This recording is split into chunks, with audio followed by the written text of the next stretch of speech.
prolog sebelum Dajjal tiba, prolog sebelum kiamat itu sudah kehancuran dunia, akhlaknya dan sebagainya, akidahnya dan sebagainya. Dan ini semua pasti terjadi.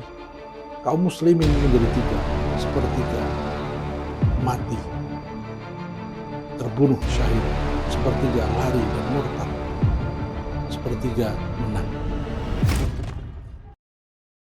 Ikhwafidin rahimakumullah. Nah, kembali kepada Rahman Buchri Al-Malhamah Kubra. Al-Mahdi Muhammad bin Abdullah bersama dengan Nabi Isa alaihissalam melawan 80 liwa bendera. Ulama menafsirkan 80 negara. Setiap negara membawa pasukan 10.000, jadi 800.000 pasukan. Dalam hadis yang lain disebutkan bahwa kondisi hari itu sudah tidak menggunakan alat-alat modern lagi, tapi fursan, menggunakan kuda, menggunakan panah, menggunakan tombak seperti zaman Nabi SAW. Nah, saking dahsyatnya pertempuran itu sampai diberi nama Al-Malhamah Al-Kubra, pembantaian yang terbesar sepanjang sejarah. Apa yang terjadi? 800 pasukan kafir, tidak tersisa satupun, seluruhnya terbantai mati di Roma. Hadis Nabi Muhammad SAW. Kaum muslimin menjadi tiga, sepertiga mati, terbunuh syahid, sepertiga lari dan murtad, sepertiga menang. Kemenangan ini terdengar di seluruh dunia dengan cepat. Maka ketika Romawi Barat takluk ke hadapan kaum muslimin, kemudian Al-Mahdi mengajak untuk ke Romawi Timur, Konstantinopel. Jadi Konstantinopel di akhir zaman dikuasai oleh Romawi lagi. Bersama dengan Al-Masih Isa ibnu Maryam, dan pasukan yang tersisa dari seluruh pasukan di Al-Malhamah Kubra itu tinggal sepertiga. Apa yang terjadi? Begitu sampai Konstantinopel, mereka bertahmid, bertahlil, Allahu Akbar, Allahu Akbar. Mendengar takbir dan tahmid itu, sepertiga kota menyerah. Bukan karena kemudian mereka tanpa sebab, karena mereka sudah mendengar saudara-saudaranya yang di barat habis, tidak bersisa. Maka kalau mereka pengen nyawanya selamat, jangan tunggu sampai terjadi pertempuran. Ya, maka mendengar gemuruh takbir, tahmid, tahlil dari kaum muslimin, sepertiga kota menyerah. Lalu masuklah kaum muslimin ke sepertiga selanjutnya. Berulang kembali, mereka kumandangkan takbir, tahmid, tahlil, menyerah sepertiga. Sampai seluruh kota menyerah tanpa terjadi pertumpahan darah. Demikian Nabi menjelaskan dalam hadisnya. Jelas sekali dengan detail. Lalu begitu kota Konstantinopel ditaklukkan kembali oleh kaum muslimin, datanglah utusan dari Syam mengabarkan bahwa Dajjal sudah berangkat dan sudah tiba di Syam. Maka secepat kilat pasukan ditarik ke Syam. Terjadilah pertempuran selanjutnya melawan Dajjal dan Yahudi. Ini semua dengan detail disebutkan Rasulullah Muhammad SAW. Sehingga kalau ini adalah asyratus sa'ah, syarat datangnya kiamat, maka kiamat tidak akan terpenuhi syaratnya kalau belum terjadi. Berarti pasti terjadi, karena kiamat pasti terjadi. Termasuk salah satu di antaranya adalah sabda Nabi Muhammad SAW, Ya ibn Hawalah, idza ra'aita al-khilafata qad nazalat bil ardil muqaddasah, faqad danatiz zalazil wal balaya wal umur al-'idham, was sa'atu yawma idzin aqrabu minan nasi min yadi hadha ila ra'sik, atau kama qala sallallahu alaihi wasallam. Wahai Ibnu Hawalah, jika khilafah sudah turun di Baitul Maqdis, bumi yang disucikan, Al-Aqsa, Filistin, Syam, faqad danat zalazil, maka sungguh goncangan-goncangan, gempa bumi yang banyak bersusulan sudah dekat. Wal balaya, dan musibah-musibah, bencana alam, wal umurul aidham, dan urusan-urusan yang besar, yang menakjubkan. Wasa'atu yauma idzin, dan hari kiamat pada waktu itu aqrabu minan nas, lebih dekat dari manusia, min yadi hadza ila ra'sik, dibandingkan tanganku ini dengan kepalamu. Saking dekatnya.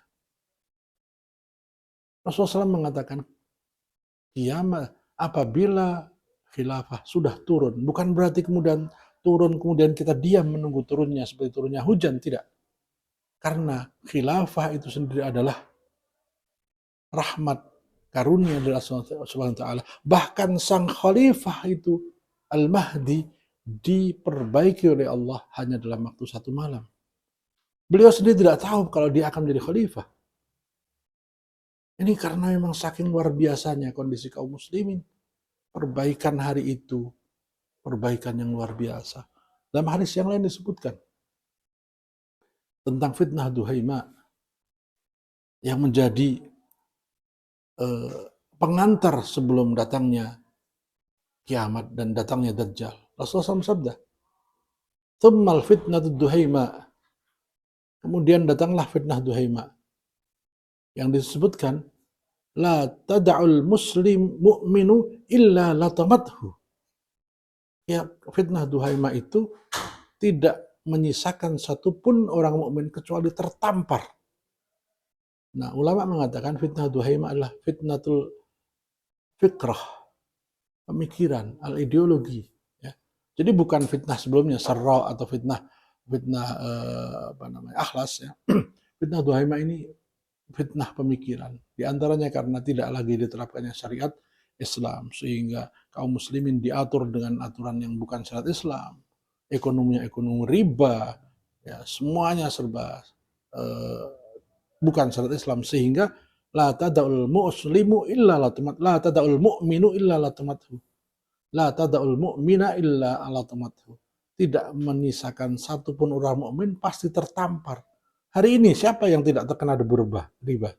Hari ini siapa yang tidak asuransinya nggak haram hukum asalnya? Karena pemerintah mewajibkan BPJS yang MUI, bahkan wakil presiden waktu menjadi ketua MUI sendiri mengatakan BPJS hukum asalnya adalah haram.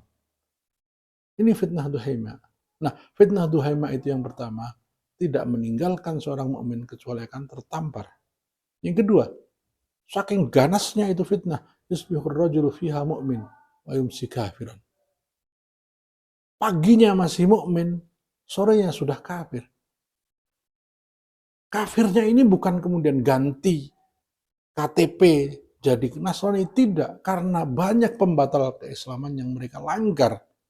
Contohnya menghina syariat Islam, menghina Rasulullah SAW, menolak syariat, itu kan sebenarnya pembatal-pembatal kufuran yang tidak banyak difahami.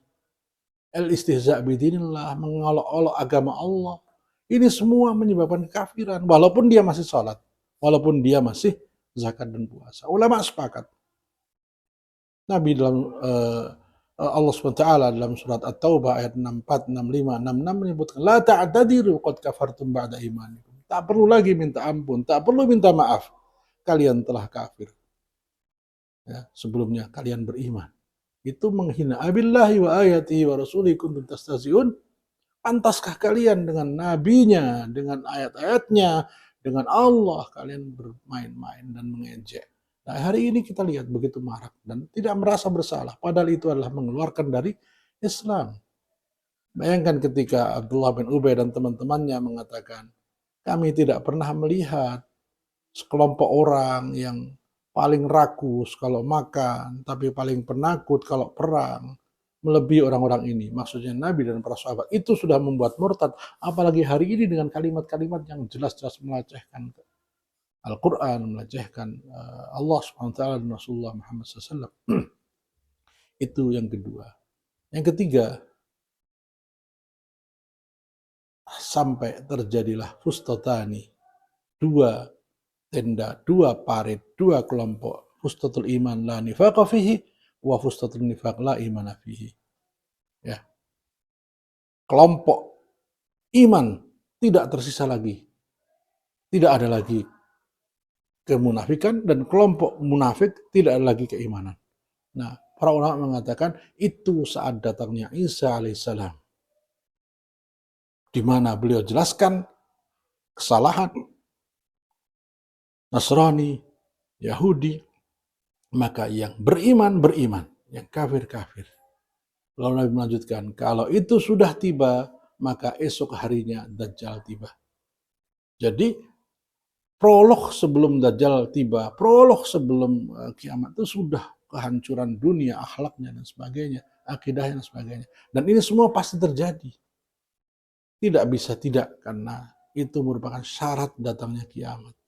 Sebagaimana orang kalau mau bikin KTP, syaratnya harus KK, harus foto dan sebagainya. KTP tidak akan keluar sebelum bawa KK, bawa foto, ya, bawa nulis pengantar dari RT RW. Sama, kiamat tidak akan datang sebelum semua yang Rasulullah sebutkan itu terjadi. Termasuk salah satunya adalah tegaknya khilafah ala minhajin nubuwah.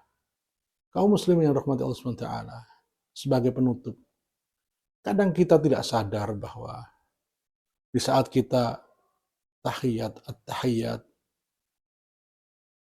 tasyahud, doa terakhir sebelum salam itu, minta perlindungan dari Dajjal. Minta perlindungan dari Dajjal itu artinya memohon agar Dajjal tidak menghancurkan iman kaum muslimin, tidak mengalahkan kaum muslimin. Berarti puncak dari minta perlindungan kepada Allah terhadap Dajjal itu adalah terbunuhnya Dajjal, kalahnya Dajjal, matinya Dajjal. Itu kita minta setiap hari 5 kali kalau kita sholat wajib saja. Tapi ditambah kalau kita sholat rawatib, kita sholat sunnah tiap hari. Dan Nabi mengatakan SAW, tidak ada satupun Nabi kecuali mengingatkan umatnya tentang bahaya Dajjal. Apa yang ingin saya sampaikan di sini? Dajjal hanya bisa dikalahkan oleh seseorang bernama Muhammad bin Abdullah Al-Mahdi, Khalifah yang diridhai Allah SWT bersama dengan Nabiullah Isa alaihissalam, yang hari itu bukan Nabi lagi. Hari itu beliau adalah pengikutnya Muhammad sallallahu alaihi wasallam. Jadi orang yang tidak yakin khilafah tegak, dia tidak yakin Dajjal akan kalah. Karena yang bisa mengalahkan hanya khalifah. Khalifah yang khilafah ala minhajin nubuwah. Muhammad bin Abdullah al-Amin. Muhammad bin Abdullah ya, al-Mahdi. Ini setiap hari kita baca. Buat apa kita baca kalau kita nggak percaya? Ya Allah, lindungilah aku dari Dajjal. Ya Allah, hancurkanlah Dajjal. Tapi saya nggak percaya orang yang akan menghancurkannya akan datang. Itu yang nggak percaya khilafah akan tegak. Nah, konsekuensinya kayak begitu. Maka bisa jadi orang yang tidak yakin khilafah nanti akan tegak, ia kalau hidup saat itu akan jadi pembelanya Dajjal. Na'udzubillahi min dzalik. Ya. Itu konsekuensinya kayak begitu. Ngapain kamu berlindung dengan Dajjal sementara kamu nggak percaya bahwa yang akan menghancurkan Dajjal itu akan muncul? Demikian kurang lebih yang saya sampaikan. Sebagai penutup, asyratus sa'ah adalah syarat datangnya kiamat. Walaupun dia bukan termasuk bagian dari kiamat itu sendiri, tetapi mengimaninya adalah bagian dari iman kepada hari akhir. Karena kiamat adalah bagian dari hari akhir. Maka jangan pernah meragukan segala berita-berita bisyarah Nabi SAW tentang akhir zaman. Walaupun kita tidak bisa memastikan kapan kejadiannya, waktunya kapan, di mana tempatnya, kecuali sudah jelas-jelas Nabi sebutkan tempat, waktu, dan kejadiannya. Tetapi itu pasti terjadi. Wa akhiru da'wana alhamdulillah. Assalamualaikum warahmatullahi wabarakatuh.